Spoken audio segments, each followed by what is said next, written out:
Hello there. You have just arrived at Inner Kid Keto. Our premise is that when you go on a keto food plan, it seems to really work. Scientifically, it balances the body, and you're probably going to lose weight really fast, really effectively. It certainly has done that for me. I've lost about over 40 pounds in a couple of 3 months. But what happens when we lose that weight is a whole bunch of feelings come up. And my channel is to help you deal with those feelings from a variety of angles. I've had a lot of years as a counselor. I've had a lot of years working in my own recovery. And I have a few tips that have made a difference along the way. So this is kind of like a random grab bag of things that have made a difference for me. And maybe one or two of these will make sense to you. In any event, welcome. I'm so glad you're here. And I hope you at least stay through the end of this one, maybe 10, 15 minutes, and see if there's something that makes a difference in your life, whether it's about overeating or just living life as a human on this planet. Okay, so one of the first things I want to start with is, if you want to talk to someone about something that's going on between you, you want to talk to them about your feelings, or you want to tell them something important, or you just need to share, talk. Especially if you just call them, or if there's no appointment or no reason why you would show up at this moment in their life. It can be very kind, helpful, valuable to that person to say, is this a good time? And if they say no, then you say, can I get back to you later? What might be a good time? Now, you must tell me about what might be a good time for you.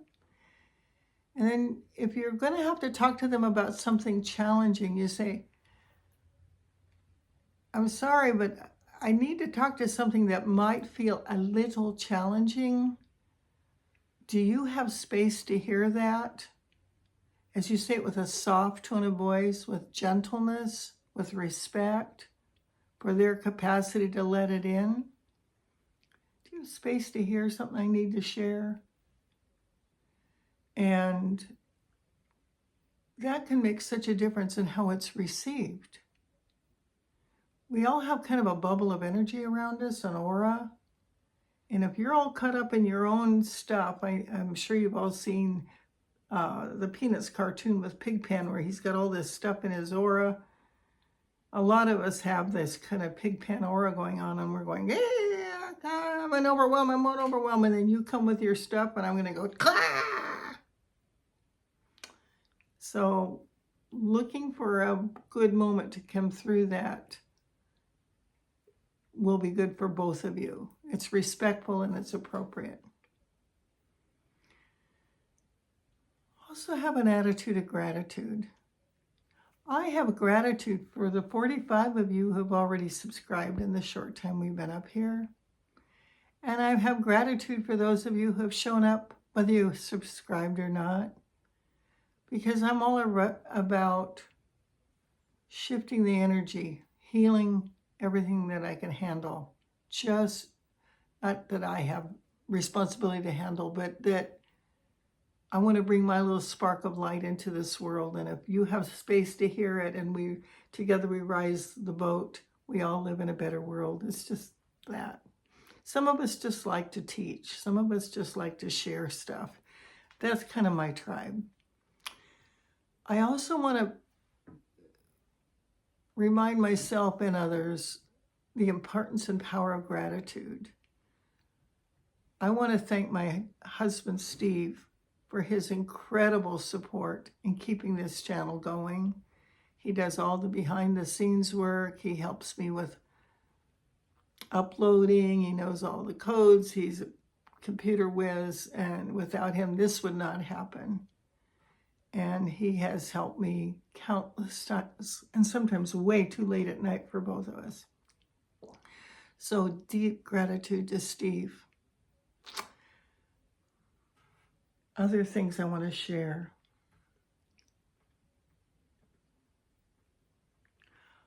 Sometimes people will offer their opinion of us in kind of a harsh way, whether we want it or not.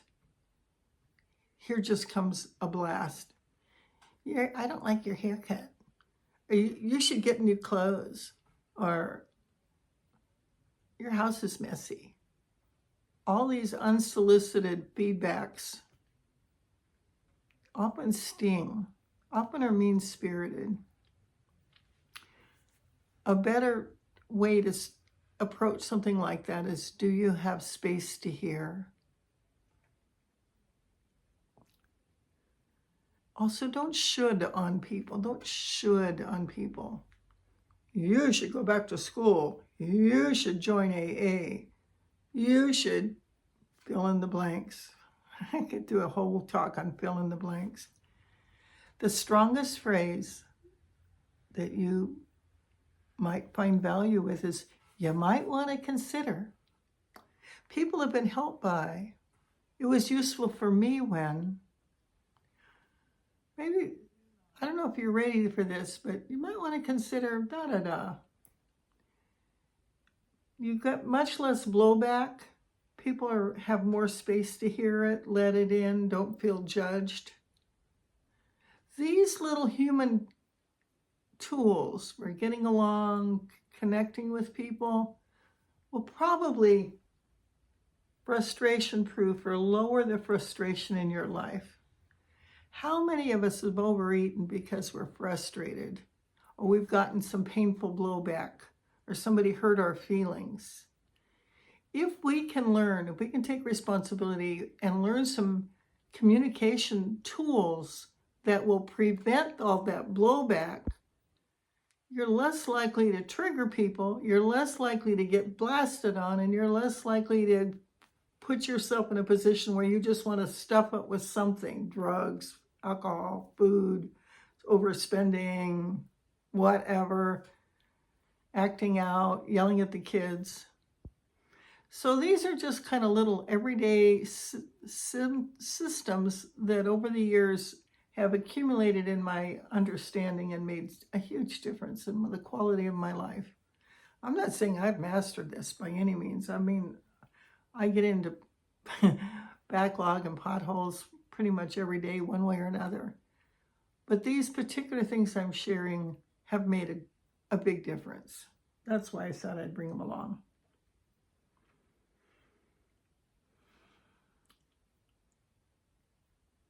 The kindest thing you can do for a person is tell them the truth, though. I want to say it gently.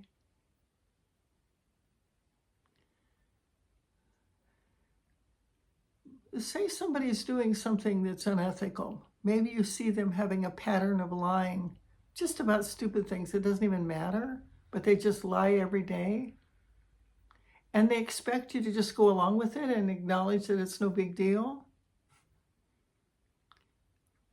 At some point, you might pull them aside and say, I don't know if this matters to you, but I'm really not comfortable around this particular behavior.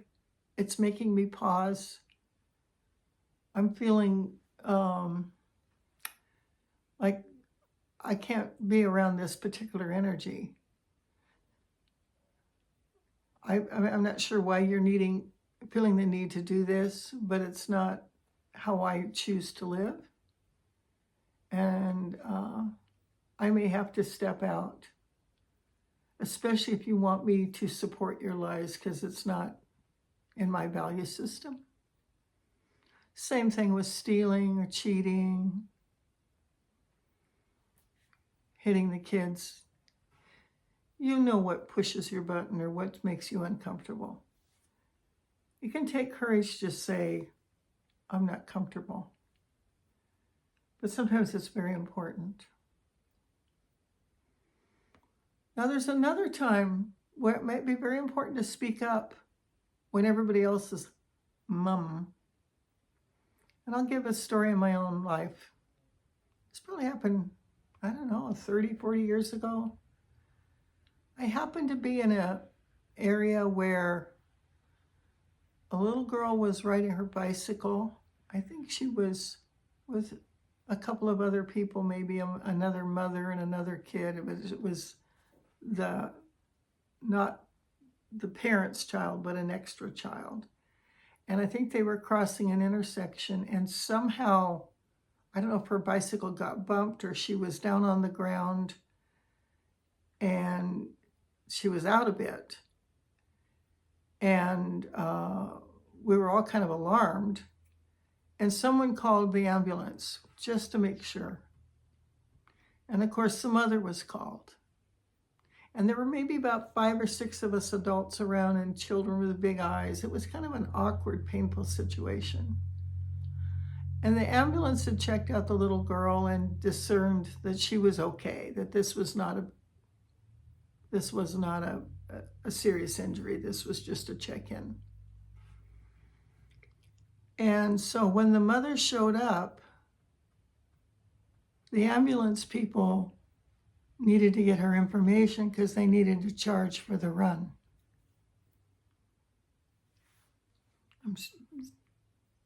And you could tell that the mother was challenged financially or uncomfortable. And she said, "Well, who called the ambulance?" And one lady meekly said, "I did." And I said, and I thought it was a good idea too, because I'd had first aid. I'd trained in first aid, and I knew you don't mess around with this kind of an accident with a child, whatever. And everybody got stiff. You could see the mother going. And finally, she just said, "Thank you for calling the ambulance for my child." But it was a really tense moment. Do you see how you can lean into what you believe is right, even if it's awkward? You're invited to lean in, particularly when it's awkward. I have another cute story that I heard about Abraham Lincoln. Maybe you've heard this, maybe not, but I love this story. Don't even know if it's true, but it's a good story. So Lincoln was practicing an attorney before he became president. And from what I understand, he had an office up on the second floor of this building. And this man came up to him and he said, "Oh, I want you to throw the case in my favor." And Lincoln said, "No, I don't play dark." And he said, "I'll give you some money. I'll give you X amount of money to do it." And Lincoln said, "No, get out of here." And he offered him a higher sum.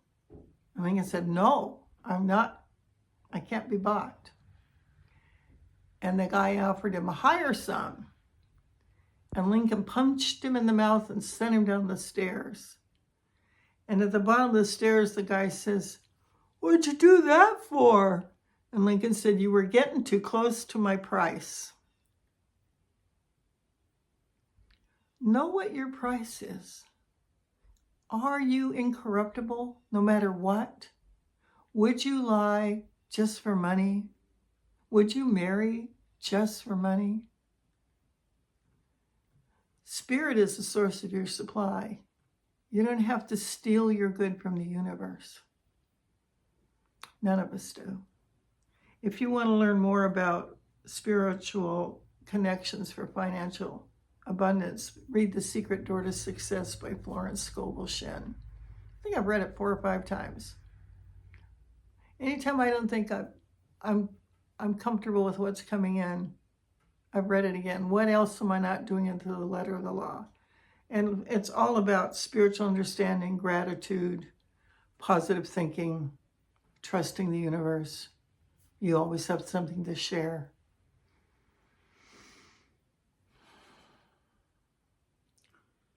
One more thought. Trust your vibes. If you have a bad feeling about something, if a situation is so bad you want to leave your body, I'm out of here. Take your body with you. You're next to somebody and you start to get the creeps. You don't know why you're getting the creeps. You're just getting it. Or you get a strange phone call and it just doesn't feel right.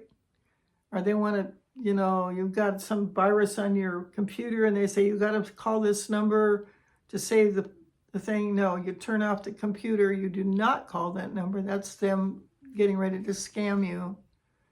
You reboot, and your computer will be okay. Don't let the blue screen of death terrify you. They're particularly, us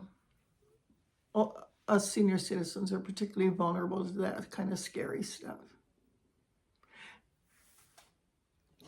For any of you in an abusive situation who have broken up with an abuser, this is kind of all over the place, but you have that obsessive, I want to go back. I want to call him. I want to let him back in. I know it's not good for me, but I'm obsessive. I got to go back. It's like a siren song. The best information I got, among other things, was to go gray rock.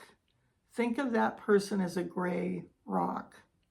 When we see a gray rock on the ground, we don't bend over and pick it up and say, oh, lovely gray rock. If it was gold, it was glittery, it was shiny, we'd pick it up. Try to think of that abuser, that unhealthy for you person as a gray rock and walk on by. If you don't engage, they're less likely to be able to hook you back in. No hooks. If they put out a hook, but you have a straight finger, it can't connect. So you keep your energy in your own space, you'll be safer. One last thing. We've talked a lot about love here. Making a heart connection. Making a violin string of energy heart to heart is a wonderful way to deal with life and humanity. If you ever get pulled over by a policeman, make a heart connection with him before he gets to your car and asks for your ID. He's more likely to see you as a human being than an offender, and it may just work out. If you're going for a job interview, make a heart connection with the interviewer. So it takes away the nervousness. It's an energy thing. They'll feel it. It's not manipulation, it's love. If you have to go to court, make a heart connection with the judge. If you're meeting someone new, going on your first date, make a heart connection. You don't have to fall in love with them, but it's basically just imagining a violin string of energy, heart to heart, soul to soul. And if you haven't done it yet today, be sure to make a heart connection with your own inner child. Here I've got little Linda. We got hugs. She's got a huggy bear. And I'm going to make a heart connection with you, sweetheart, my little darling. Give love to yourself. You matter. You matter a heck of a lot more than you think. God gave you a mind and a body and an intelligent system and an intuitive system for self-care and other care. Don't neglect yourself. Don't neglect your home, your friends, your family. Paying attention is the coin of the realm. Pay attention to you, pay attention to your inner child, your actual child, your environment. In my neighborhood, they're knocking down trees right and left for new housing developments. Where are all the little creatures going? Can't they build houses in and among the trees? That seems like all they have are bulldozers. I heard the most alarming thing on the news this morning, that there's a huge bee collapse all over the place. Einstein said, watch out, if there's a bee collapse, life on Earth is in deep jeopardy. You might check the news. You might try to get a beehive going if you have room and space for that. Start growing a garden. Start taking care of yourself. These can be challenging days ahead. Self-love, other love can help us all get through them. All right, that's enough for today. I hope I haven't been too shocking or alarming. I hope there's been something here that you can find useful and helpful. I do hope you'll come back sometime. Today is Sunday. Tomorrow night, Monday night, March 31st, 2025, is the first meeting of the Pete Walker group that we're doing on Zoom. Someone told me they're having trouble with the $10 donation fee. So on our website, innerkidketo.com, if you have trouble with that too, just email me, linda@lightworker22.com, and we'll sort it out for you. And that group will be open for a while. You don't have to be there the very first day, but it might be fun to have you there the very first day. All right, God bless you. That's all for today. Take care of yourself. Love one another. And know I care about you, and I'm grateful for you. And what we're trying to do is frustration-proof our life by being conscious and aware, full of gratitude, holding our ethics, communicating without toxic words. You might want to consider, it was useful for me, and what you think of me is none of my business. You get the idea. God bless. Bye-bye.